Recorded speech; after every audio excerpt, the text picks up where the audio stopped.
Okay, my name is Felina Harris, and I'm from Mecklenburg County, and I'm an IT customer relationship manager.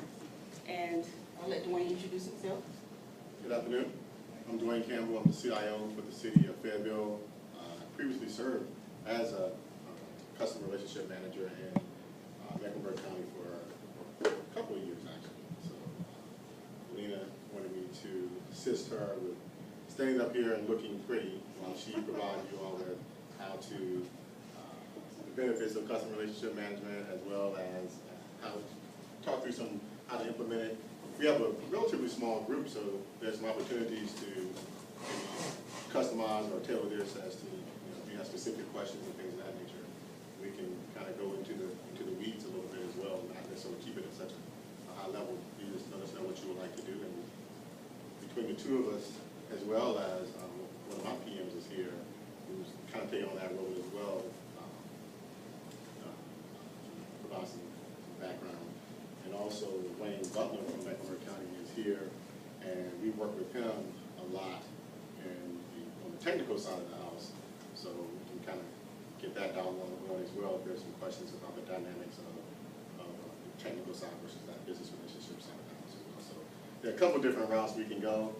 Just let us know how you want to take it so you can get the biggest or the most value from your time here today. I'm one, I like to know who's in the room. So if you all don't mind, can we take a few minutes, because we're so small, just to find out who's here. Can we start here? Your name and what county you're from? My name's Rick Cook. I'm with the State Board Authority. State Board Authority. Tina Scanlon, Currituck County. Okay, that's cool. Paul, you're credit. Credit union. Wow, yeah. Dennis Harville from Virginia, the city of April. Okay. Melissa Coleman, State of Fayetteville. Okay. Phil Hasty, Clinton, South Carolina. Okay. Christopher, you're Person County. Renee Williams, City of Raleigh. Kathy Wilson, City of Wilmington. Allison Miller, Cobra, Town of Waynesville. Waynesville, okay. You drove a long way, didn't you? Okay. Michael Rowland, Randolph County. Okay. Wayne Butler, Met County. Steve Barton, Durham County. Okay. Daniel Harris, Davidson County. Okay. Jeremy Schillenwald, Davidson County. Oh. He's recording. Barry Robbins, City of Charlotte. Okay, and up here? Hey, Grace Davis, Mecklenburg County. Sandra Brew Edwards, Mecklenburg County. great. Does anybody know what customer relationship management is? Has anybody implemented in their facility or interested? Of course, you're here because you're interested in implementing customer relationship management. We have a slide here for formality, but we may go off the slide some just to give you more information. I think I need to stay over here.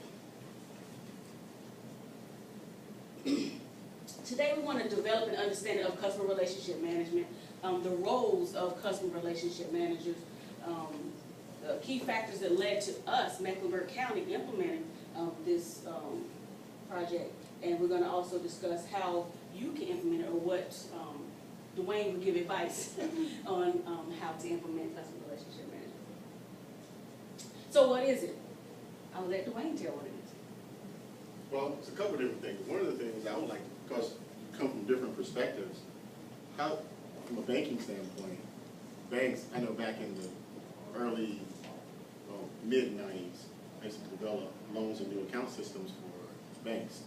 And you had customer relationship systems then, because that was pretty much the lifeblood of the bank, as far as building those relationships and providing more services and things of that nature. So you guys have been in this game from a banking standpoint a long time.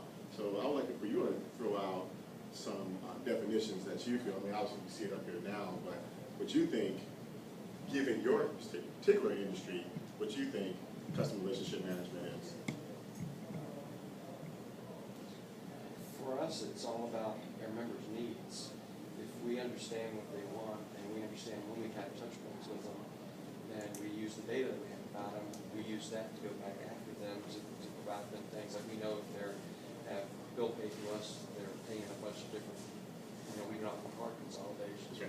We can offer a mortgage. We see that you got married, maybe start a college fund, whatever. So for us, it's about getting as personal as we can with our customers to make sure they feel like we understand. Okay? Just- So we found that there's a disconnect sometimes between very technical IT people and the customers themselves. They don't understand the technology. So we have a business relationship manager, and that position's sole purpose is to bridge the gaps and to meet with the customers. And they're more the business side, less on the technical side. And they have those conversations to try to understand what the customer needs, and then relay that information, the technical jargon, back to our IT staff. You just did our presentation, we're done here. And if you look at it, I mean, you summed it up very nicely in the sense that it's customer focused, it's customer driven, meaning that with the customer driven piece, it's really what is that customer's end game? Who are their customers? What kinds of things are they looking for? Who's tugging on them? I like to say, what's keeping you up at night? And then we want to come in and help you sleep better, just to kind of put it in a nutshell. Providing that high quality responsive service, as well as addressing the customer's technology needs, because this is IT customer relationship management. Now that can mean different things for some of you, or you can replace the IT piece, but for the program that we implemented in Mecklenburg County, and what I think you guys may be interested in, it was really bridging that gap, as you outlined, between, I know Felina, Felina, I helped her on the back end, on the front end, I should say, but she actually presented. We did a presentation called Can You Hear Me Now? And it was that how the technical and the business customer talk two different languages. They think they're saying the same thing, they're in the same room, but they're not talking the same language. So really, the CRM was bridging that gap. And for those individuals, like for instance with Wayne, he was a little different in the sense that Wayne was extremely technical, but he also had the customer service side of the house as well. He's very customer focused. You don't normally get that. That's an anomaly. What we found is that was more the typical, the typical, hey, here's the racks, the sands, all this other good stuff. Talking, like Mark, someone said today, the security standards, not necessarily why these security standards are important to you and why they're important, more importantly, why they're important to your customers. So that's what we did.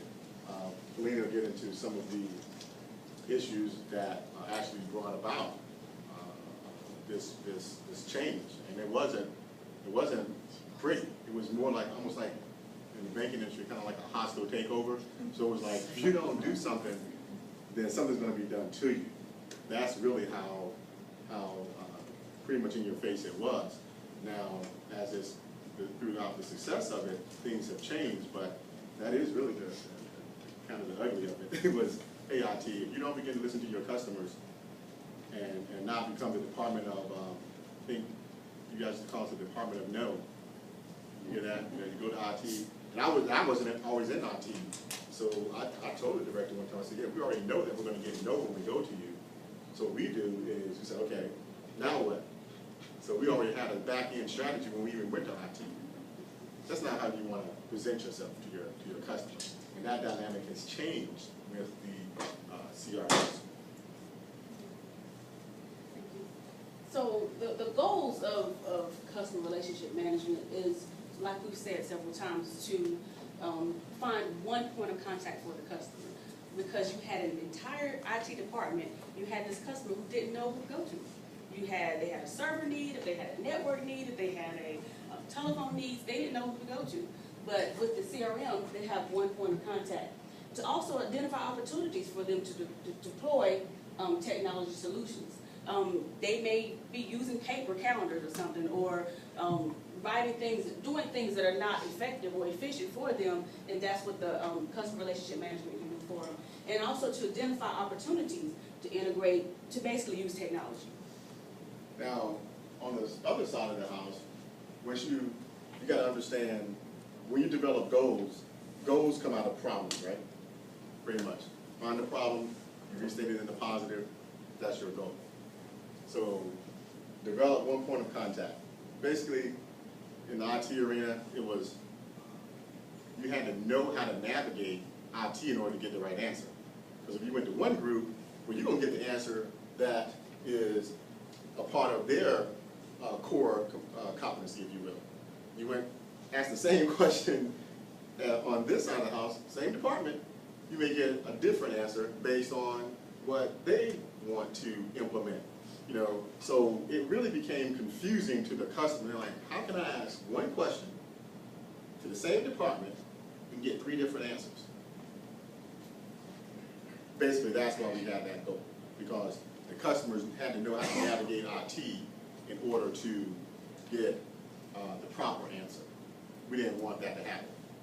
Let's see, it says identify opportunities for customers to deploy technology solutions to improve work processes. There again, a lot of cases, it was, what's the newest thing out here? What's the newest trend?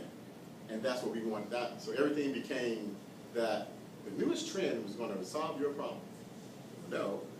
Also, we skipped over, a lot of times, the process. I know in my role at the city of Fayetteville, as the CIO, I'll probably talk less about technology and more about process improvement. Matter of fact, one of the things I'm most proud of in my last, I've been there about 16 months, was that I was able to get the city manager to provide the funding, even though the budget was already established, to provide funding for a Six Sigma class. Not just for 20, I think we had 20 people in your class, but also for of the 16 managers, we had 10 managers attend the class as well. That was phenomenal, because the dynamic and the conversation changed. Melissa can tell you, she used to have customers who would say, why do we need business requirements? You know, they would just, I was just floored by some of the questions that they would ask her, or the pushback she would get when she was going out and trying to help them establish, you know, what their end game was and things of that nature. And not only that, but also help them understand that it may not be a technology solution. It could just be either tweaking your process or a total revamp of your process. Because my philosophy is that if you apply technology to a bad process, you're just going to have an automated mess. That's really what you're going to have, is an automated mess. So that's what we were getting in some cases, an automated mess. And then the customer wasn't happy because it wasn't the root cause. The root cause was the process. So we had to establish what's the root cause, and not just those surface type issues as well. We talk about identify opportunities to integrate data. A lot of this was communication. Simple as that. We just didn't communicate very well in our departments. Same things happening in the city of Fayetteville. That's why we're moving to this philosophy. A customer, if they tell you, they talk to the IT department, there's a reasonable expectation that they feel that you guys talk to one another. If we're going to roll out something, something's going on with the network that may cause a problem, and they call the help desk, and the help desk is like, I have no idea what's going on, I don't even know. That's a problem. So, I put a lot of emphasis on that CRM piece, where they are helping to guide the communication internally as well, because we don't always talk to one another. Even when that customer did, by chance, find the right person in the organization to talk to, didn't always mean that they were going to throw it over the fence. So that's how these goals came out. More goals. To increase the customer satisfaction by providing good, high quality, service to the customer. Also to make doing business with IT easy and efficient, responsive, and quality experience. And to identify opportunities for partnerships and collaborations with other customers. Same thing again, I won't be as long-winded. Key here on the first one was consistent. It was hit or miss. You get with Dwayne's group, you're probably going to have a pretty good experience from what I've seen. But others, not so much. And that's just the way it is. Same thing with us now. Depending on, in the city of Fayetteville, I pick on us. Depending on who you get in my organization, someone's they're going to carry it through, communicate appropriately, document, follow up. Others, not so much. But that's inconsistent. I got to have a consistent message, because it only takes that one time. With the identify opportunities for partnership and collaboration, the key word there was collaboration. I liken it to, you know, the mystery of IT. You hear the consumerization of IT. I think it's the mystery of IT is gone. Much like I remember when I was a child going to the doctor. Whatever the doctor said, my mom did, no questions asked. She never asked the follow-up questions to the doctor. It was just, the doctor said, take this pill, this is what you're going to do, you know. No, what are the side effects, or what is this, you know. Now, my doctor, when I have my well visit on a yearly basis, he got to the point that, Dwayne, can you email me your questions ahead of time? Because it was to the point where I'm like, well, how does this medicine interact? Here's my family history. Well, my grandmother had heart, you know, and this is what I'm having. So, hey, you know, do I need to lose more weight to stay off this blood pressure? You know, and then, well, why this medicine? What can I do to stay off that medicine? You know, things of that nature. Not so much, hey, Dwayne, take this pill. No. I need to know the ins and outs of it. So that shroud of mystery was gone. Same thing here. People go home, your customers go home, and they set up over the weekend or at night their wireless solution. They have wireless printing. They do this, this, and this. And they're like, well, how come you guys can't make that happen? Well, they understand the basics of it, and then we try to give them some kind of riff-raff answer, and they're like, no. One of my, what was one time the most challenging department, really kind of turned around simply because it was just, I respected what they brought to the table. And the people in the organization didn't. They were like, that's not their core competency. That's not, they're not, you know, they want to do this, they need to be in IT. And well, we're multifaceted people. You know, just because they were in this particular department doesn't mean that that's all who they were. They had other skills that they brought to the table. And I said, hey, I've taught class before at a community college level where there were people in the class who knew more than me. They didn't intimidate me. It was just, hey, I got 2 more professors in here now because I can leverage. It's just a matter, because I always feel the person asking the question controls the conversation. So once I understood that particular customer's interest and that they had a desire to be involved in, you know, making the cake. I remember making a cake with my grandmother, and I used to help her make the cake so I could, you know, lick the bowl. Well, when she found out what my interest was, she would make a little extra batter over here, and I'm like, okay, I know we're going to need to make the cake because I'm going to get the outcome anyway. Same kind of concept. You know, once I understood what this customer had a desire to understand not just the solution, but how you arrived at the solution, it was a very easy relationship then.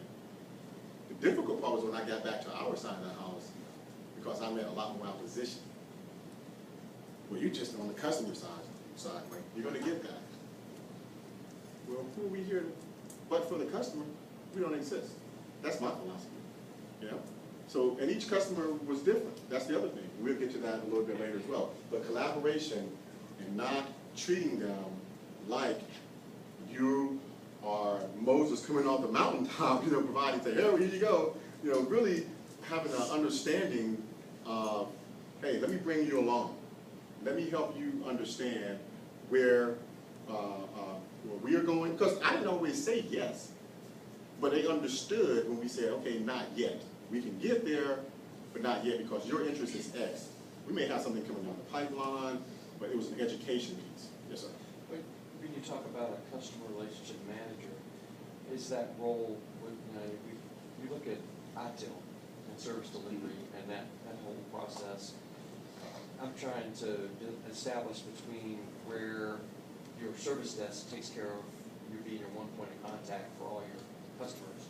We let them take service requests for anything, and they also take updates tickets. So, do you have that section reporting to this customer server? Getting ready to go right into Okay. Perfect question. That's our next. I don't know if y'all can hear this. Let me see if you can hear it. Can we turn off the air? Oh shoot.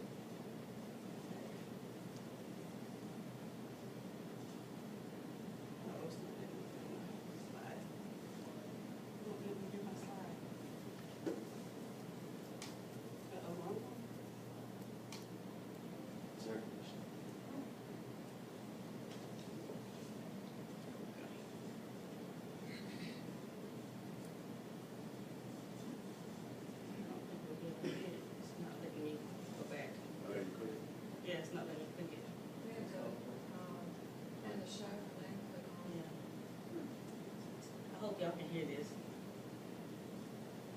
So what is a customer relationship manager? This guy's gonna explain to us what it is.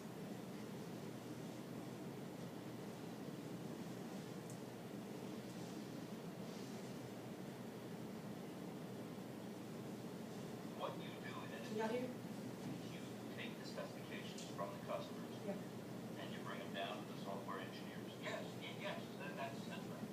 Well, I just have to ask, why couldn't the customers just take them directly to the software people? Well, I'll tell you why. Because engineers are not good at dealing with customers. So you physically take the specs from the customer? Well, no, my secretary does that, or the fax. So then you must physically bring it to the software. Well, no. Yeah, I mean, sometimes. What would you say? You do. Well, look, I already told you. I deal with the customers so the engineers don't have to. I have people skills. I am good at dealing with people. Can't you understand that? What the wrong with you people? Office Space. Anybody see that movie? If you haven't seen that movie, you need to watch the entire movie. Well, he basically explained what a customer relationship manager is. He talked about himself having people skills. At Mecklenburg County, we have five customer relationship managers. And we do serve as the primary contact for our IST customers. Basically, I'm not gonna sit here and read this, but I'm gonna tell you what I do. I have 15 customers, and I meet with my customers sometimes monthly, sometimes quarterly, sometimes weekly. How often they ask me to meet with them, and I learn their business, like we talked about before. And in learning their business, I find out what they need. I may be in a meeting with my other coworkers who do the same job that I do. They may mention we're gonna, implement some project, and I may say, hey, wait a minute, Park and Recreation could use that same thing. So sometimes that helps for us to have meetings so that we can identify needs of other customers based on some things that our customers may do.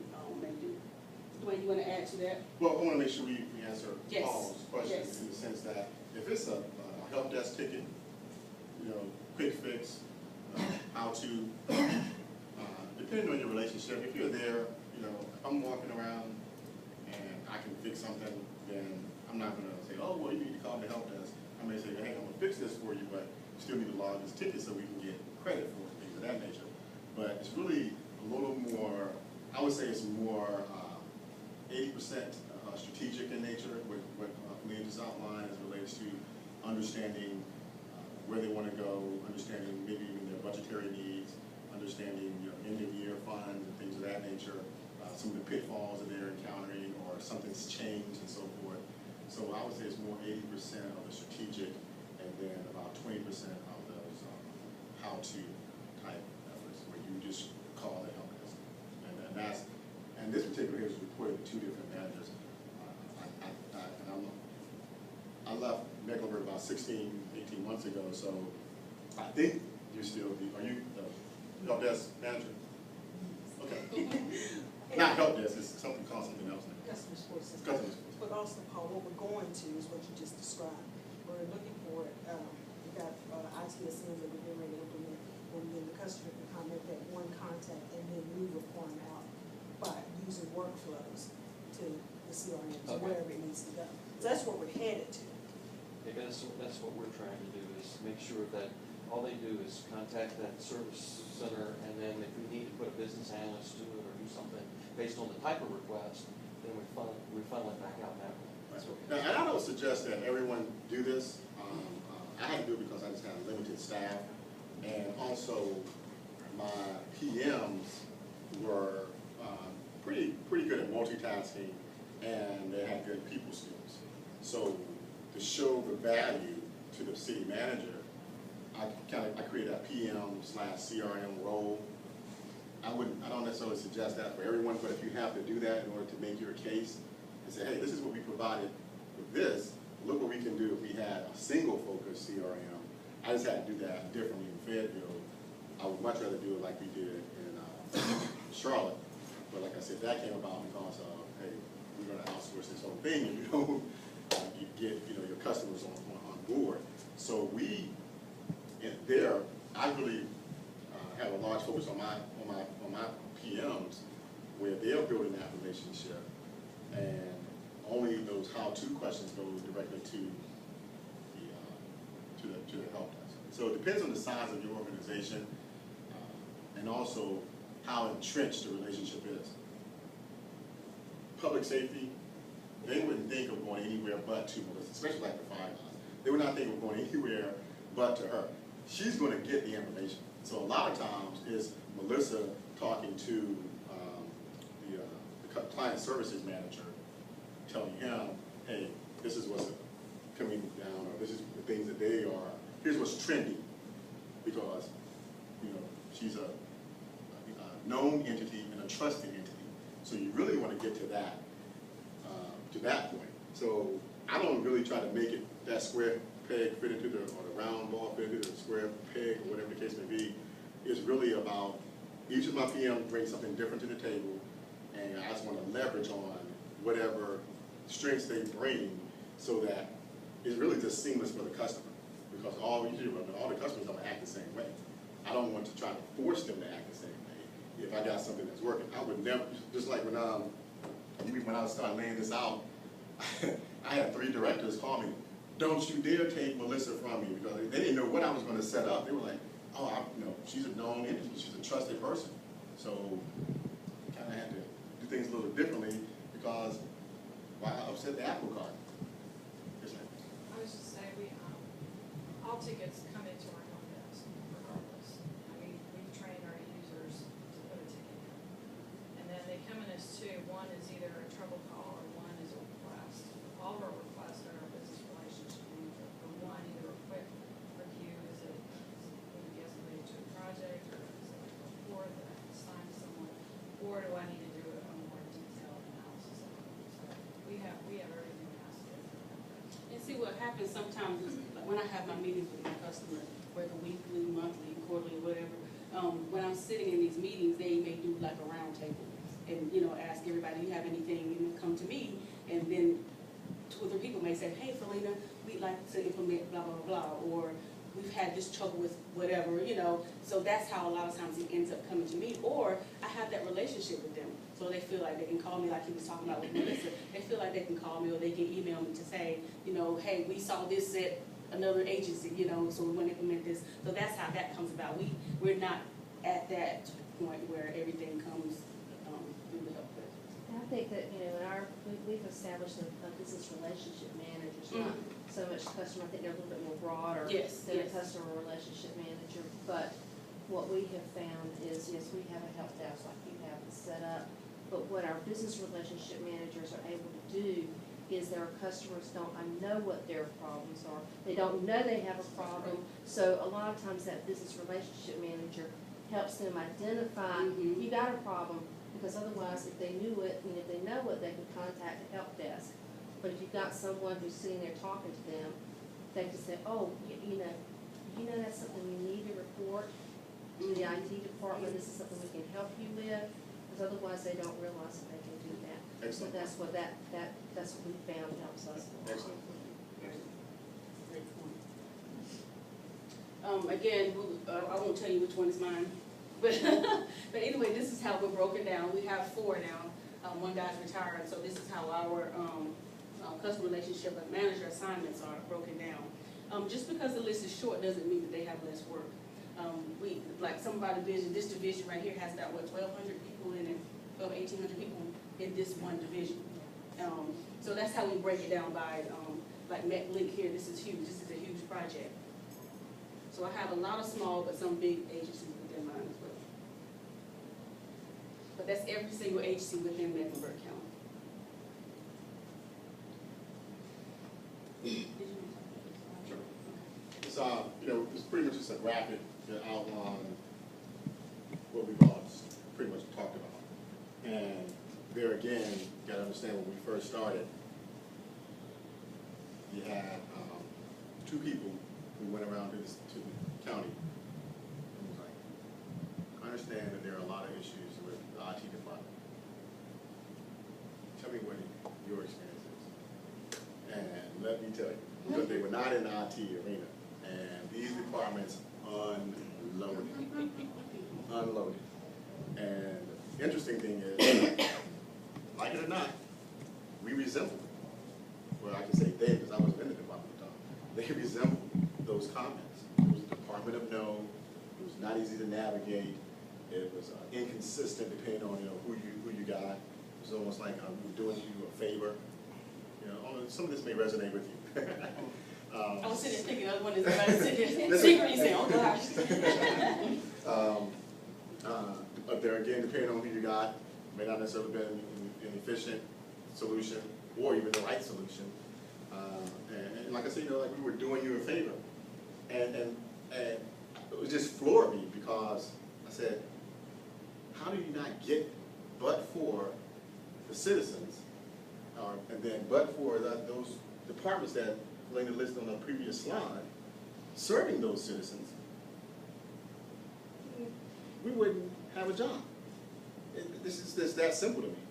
So this slide was really provided and crafted when I actually did this with the customer in the middle. So that we took this show to the road and said, Mr. Department Director or Mrs. Department Director, this is what we want to provide. This is what this program is going to do for you. This is how we're changing the paradigm. We wanted them to understand that the customer, everything that we do, no matter if it's racks and stacks or whatever the case may be, storage, doesn't make a difference. It's all with you at the center of the conversation. So this was just a picture, a graphical way to understand and get them to understand that, one, we want to, everything that we do, the customer's going to be at the center, so we're going to have your best interest. We want to anticipate, not just wait for you to call, but anticipate those questions. Because based on coming back, talking, understanding trends and things of that nature, I can say, because I always felt that a lot of times the larger departments, it wasn't that they were more complex. It was just because of the volume that they went through, they got to some problems quicker than some of my smaller departments. So as my smaller departments were grappling with that growth of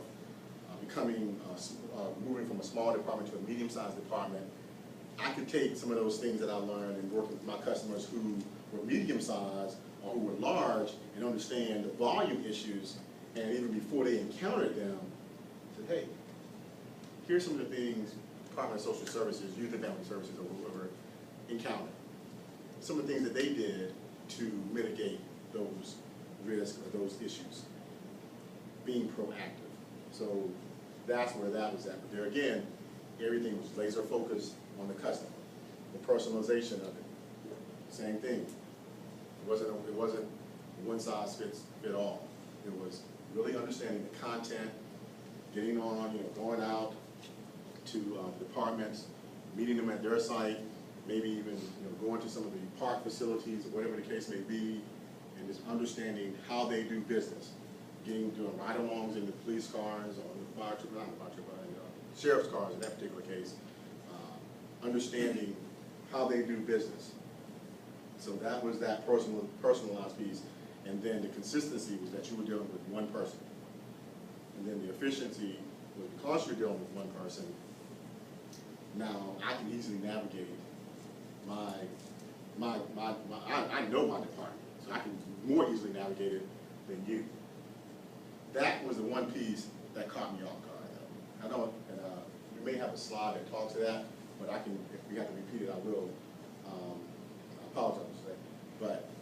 But the most difficult part of this, when you set this up, for me, in the early stages, was I was not really as prepared as I should be for the internal strife that I was going to encounter. I was floored by the internal team saying, hey, now all of a sudden everybody was like a customer service expert. They never wanted to talk to the customer before. Now we come in, and now I don't need you to talk to my customer. Or, oh, when I bring something back, you're acting just like the customer. Well, I'm just bringing a request, you know, or, you know, they would try to go around us. And, or once the survey, like we was on a yearly survey, once those numbers jumped up, I mean, we were down in like 50, I think I remember a couple of times, we did a red, yellow, green. And Dwayne will tell you, there wasn't much green on that sheet. And that's when the county manager was like, look, if this is what I'm gonna get, I just also using his words, the whole damn thing. That was his words. So that caused you to make a decision real quick. That's why I said this was like more of a hostile takeover than, oh, let's come along and make this happen. So it's maybe much different for you. I just want you to understand, you know, how this came about. In Fayetteville, it's more of a collaborative, let's come along. But it was kind of right between the odds. But once it began to work, because the customers saw the benefit and they liked it, so their numbers went up. And the thing that was most beneficial was they began to give us the benefit of the doubt, because everything didn't change overnight. But even when they didn't change, we were there talking to the customer saying, guess what? Not quite able to meet your need, but I'm communicating to you early on so you'll know that we may have to do X, Y, and Z. We may have to push this out a little bit. We may have to do something slightly different. Or can we take a couple of steps back, get some quick wins here, kind of, you know, scale our scope back a little bit, go ahead and get this implemented, and then, you know, make these other things enhancements. Can we do that? Having that conversation with them, the scores went up, 96, 95%. Now it was, oh, we don't need you guys. It was that kind of conversation. And that was just tough because, you know, all the time you were trying to understand, you were out here doing positive things for your customer, but it was a thankless job in the sense that your own department were not recognizing your efforts. And that's tough. It's tough. I won't tell you it's easy. It's tough. So I'm not, you know, so you think that, hey, you got this BRM and everybody likes it or whatever. Sometimes there are departments, internal departments that are not going to respect you for it. Your own IT department, you know, may not respect you for it because they're like, oh, that's a soft skill and we're technical and so forth. So that's where it's at, because that's what made the difference. And we did some technology things that, you know, helped move us along, make some good hires and things of that nature. But that relationship was where it was at. I can promise you that. On the same note, Dwayne is exactly right. A lot of times it's not appreciated. It is a soft skill. We're technical. So I try to use that to my advantage. And I just go smile on their faces and tell them how good of a job they're doing. Oh, you're so smart. Gosh, really? I mean, and it works. Really does. But I've been using it for a year and a half now. And it's been working. But I want to give like a real live example. Like right now, the courthouse, child support enforcement is one of my customers. Child support enforcement is my customer, but they go to the courthouse. So when they have an issue with a printer and they're in front of a judge, that is a big issue.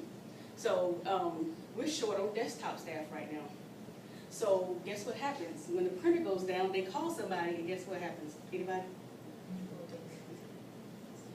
It takes forever. No, it's not me. It takes forever for somebody to get there. So I started receiving complaints from child support enforcement. This is a big issue, and they're in front of the judges, and we need somebody right there immediately. Well, this person is one person is at the county manager's office. So they're expecting for somebody to be there in like 10 minutes to fix their problem, because to them, this is a big deal. Actually, it is a big deal. So I went running to our desktop person. Oh my God, hi, how are you? You're doing a good job. And I told him, you know, hey, we have a big issue when something goes down at the courthouse. You know, nobody's there, da da da. And he's like, I mean, he's a great guy. I'm just being funny, but he doesn't have the staff, you know, to be there in 10, 15, 20 minutes. So, okay, so then what do I go back and tell the customer? Sorry, tell the judge you have to go out, or what? I don't do that. So what I did was I sat down with one of the other customer relationship managers, and like I said, child support enforcement, they have their own building, but they go to the courthouse. Well, there are other departments that do the same thing. We have trial court, and we have the sheriff's office. We have other people who are in there. So we decided maybe we could share some resources. Maybe we could find a business analyst who can work the building, or try to come together with some funds to try to find one person who can work that entire courthouse. That's what I do. And a lot of times my customers are like, Felina, I don't mean to be a snitch, or I don't mean to keep going or telling this or telling that. And I tell them, I said, that's my job. That's what I do. You come to me. That's what they pay me for. If I wasn't doing my job, I'd be sitting at home collecting unemployment checks. But I tell them, come to me. Tell me when you need something. And also, we were talking about being proactive. They didn't know that I was working on this, trying to get this worked out. But I was trying to be proactive to try to meet that need for them. So that's just an example of one of the things that we as customer relationship managers do. And this is basically one of the same slides we already talked about. Customer benefits, you want to talk about it a little bit Well, more? from the CIO perspective, one of the things that I'm looking at now and that resonates with the city manager is that whenever, like we have one city manager, two deputy managers, and an assistant city manager. So now, when those deputy managers meet with their department heads, like I said, even when they are making the business case for us in a lot of cases, because the CRM, PMs are having that conversation, being proactive. So when they go in, they talk about projects, we are talking about it, they're saying, Mr. Manager, this is the project, and we have what's called a CIP, which is the Capital Improvement Plan, and an ITP, Information Technology Plan. You've already established the priorities, but this came up. Dwayne's already laid out the ITP. We know that if that's going to be funded, that's the priority because that's enterprise-wide, okay? They don't have the staff to implement this. I want to put in my budget, I want to pay for it, but Dwayne's group or team department is going to control the resources for 3 people. Or can we put in that budget to have 3 or 4 people, we do what we call staff augmentation, where my guys, we will go out, contract with the group, and we try to do like either 3, 1, 2, 1, something like that, because I don't want that knowledge to walk out the door. So they'll backfill the position, depending on what it is. They'll backfill that position. But I always want to make sure one of my guys is involved in the process so that we maintain that knowledge. That's what you kind of want to get to is when that when that department head is going to bat for you. Because now when I come in, it's an easy sell. I came in this year and I asked, I think I asked for 12, 10 people? 10 people. Most departments were, except for public safety, the police, I always going to ask, except for police, really didn't ask for more than 2. And the manager actually thanked me. He says, Dwayne, I appreciate you telling me and asking me what you need. And I know that you need it based on the other 15 budget-related meetings that I've had because departments are telling me that you need it. We kind of type some stuff up for them. Here you go. This may help you with, this is, what I've heard is kind of they're asking for, this is his angle. Here you go. Give them a little half-pager or one-pager with some bullets on it. Say, this is what this individual is going to do for you. This is how we can help you be successful. Here are the priorities that we have. This is what, in this particular case, Melissa's working on. She's already working on your enterprise, the Laserfish project. The manager wants to move from Novus Agenda to Granicus. She's working on the Granicus project. Now, public safety, that they just got rid of AVL, which is automatic vehicle locator. Now they want to bring it back, so she's working on that. No, by the way, they want to do telestaff now. She's working on that. So these new projects that you want, where am I going to get the, no more. But they go and tell that story, and it's a much different conversation. So that's where that benefit is going to, you begin to see that benefit that you're going to enable your customers to begin to tell your story, and it's perceived much differently. And parks go to the county manager and says, hey, IT is busting it out for us, and we know that if we provide any more projects or put any more plans out there without the proper support, we're going to fall flat on our face. That's going to be perceived much differently than if the CTO goes there and say, I need more resources for, you know, these 15 departments that may need these projects. Okay, we'll get to you. But if that department director goes, and the next department director goes, you know, they're gonna get a consistent message. Well, CRMs can help guide that conversation and even help craft some of that documentation to get those resources, so you can use it in that manner as well. Does that make sense? I didn't necessarily talk through the benefits. I talked through the benefits from another perspective because we've already talked about those already. So, the last thing really we're gonna kind of discuss is implementation. And I think we kind of got into that a little bit just now, but, Dwayne, you want to talk about the buy-in from the top? It was numbers. Dwayne basically has already talked about that. The balanced scorecard didn't look good. So that's how we ended up with the implementation. And we had to get the buy-in from the top down.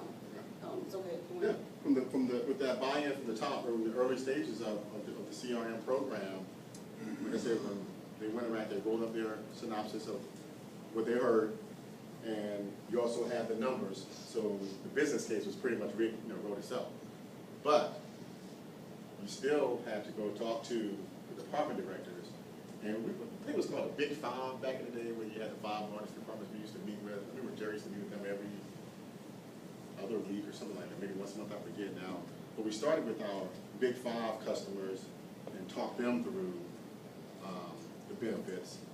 And it wasn't an easy sell because in some cases the departments thought that the culture was completely shaped by the department director. So a lot of cases they thought he was the problem. So that made it a little kind of dance because if you're the problem, but now you're bringing, so he couldn't necessarily bring the solution because of the way things shaped out. But in any other scenario outside of a hostile kind of takeover where you're just, swimming for your life, it really needs to be the department director talking to the senior leadership team of the customers, outlining the benefits of this program, and then getting them to sell that throughout the organization. I like to say that it's imperative to have the buy-in from the top. The success of it is a bottom-up. So once you get it implemented, where you get the roots of it is when Felina makes contact and has a good working relationship with those BAs or with the department, like those departmental BAs or those content experts, and she begins to, or what we call like department champions. That person has a lot of influence in the organization. When that individual calls the CRM and began to say, hey, let's meet on a weekly basis and kind of, this is what, the stuff that is said in the meetings, but let me give you the good, the bad, and the ugly. This is what we're going to do. That's when you know it's kind of taking root. And that's when you know that now you can really have some fertile ground to work in, because that person is the eyes and ears of the organization. They're really going to run the organization. They know what's coming down the pipeline and things of that nature. So even though from a practice standpoint or implementation standpoint, you need to make sure you have the buy-in from the top, because you got to get invited to the table from the department director. Hey, can I attend your strategic meetings, or can I attend your department meetings? Maybe give me 5 minutes, 3 minutes, whatever the case may be, whatever they can spare, to see if there are any issues for me to outline any new technology trends or things that we're going to implement. So it's not just one-way communication, but it's also, here are things that we're doing as well. You need that department director to invite you to the table. But the success of it, I feel, is when the CRMs establish that base relationship with those departmental BAs and department champions. And you've heard me say, it's always about it's a program. CRM is a program. it's definitely a journey. It's definitely a journey, and it evolves. How it starts out is not how it should end up, in the sense that once we got those numbers up, we need to tweak it.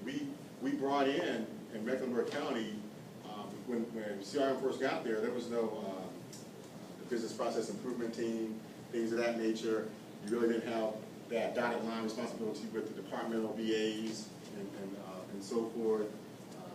And people just began to see the benefits of it. So obviously they're smart. Their paradigm shift is going to change. I mean, Dwayne is looking at this from the standpoint of, yeah, I deal with the X's and the O's and the zeros and ones, but I see the benefit of this. So then I need to make sure that my people have some soft skills as well. So people evolve. So as your organization mature, then one will begin to think that, oh, well, I can do this myself because I took a class, or I'm a little bit better at it than I used to be. But I can tell you that when you get rid of it, I think it should evolve and change, but I think you have to be careful because if you take it out, then it's going to go back to like the work plan philosophy. It's not only work plan, it's like, is it really important? Or if it becomes 20% of someone's job, how important is it? Whereas if it's your full focus, that's going to have a little different shift, a little different, sort of mean something different to the customers. So while I think it should evolve, I think we have to be careful about saying that, okay, well, I'm going to put 20% here, 20% here, 20% there. I think you're setting yourself up for failure when you do that. I'm not sure which direction Mecklenburg is moving in. I've heard some things that I wouldn't necessarily, I don't know.